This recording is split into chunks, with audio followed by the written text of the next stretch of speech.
길고양이 중성화 수술을 놓고 논란이 불거졌습니다. 임신 중기 이상의 길고양이의 경우 중성화 수술을 하지 못하도록 규정하고 있는데 청주시의 지원을 받아 수술을 진행한 동물병원들은 임신 사실을 몰랐다고 해명했습니다.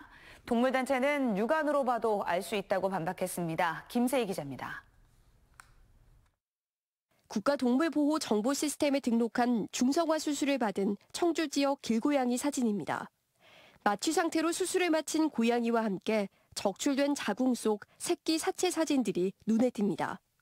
지난 3월부터 2개월 동안 올라온 500여 마리의 암컷 고양이 사진 가운데 임신 중기 이상의 상태에 새끼가 함께 발견된 건 80여 마리. 특히 청주시의 위탁을 받은 동물병원 6곳 가운데 2곳은 30% 가까이 임신 중기 이상의 고양이에 대해 중성화 수술을 진행했습니다.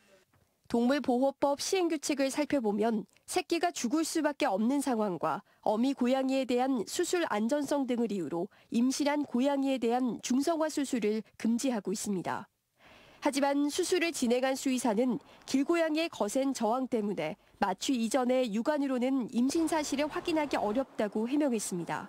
마취가 안 된 상태에서 일단 코렉트 안에 있는 상태에서 확인이 안 되고 그래서 결국에는 이제 마취를 하게 되고 그때서야 확인이 된 경우 수의사 입장에서 판단을 해야 됩니다. 그 마취가 이미 그 안에 태아한테도 충분히 많이 영향을 미치고 있고. 하지만 동물단체는 반박합니다. 수의사라면 적어도 임신 중기에서 좀 더 가고 만상묘는 충분히 알아볼 수 있다고 생각해요. 왜냐하면 저 같은 동물 보호가들도 보면 판단을 할 수 있거든요.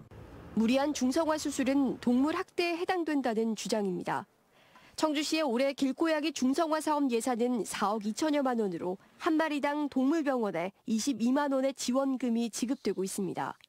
청주시는 임신한 고양이에 대한 중성화 수술 비중이 높은 병원에 대해 경고 조치하고 그래도 개선이 되지 않은 경우 지원을 중단 검토하겠다고 밝혔습니다. CJB 김세희입니다.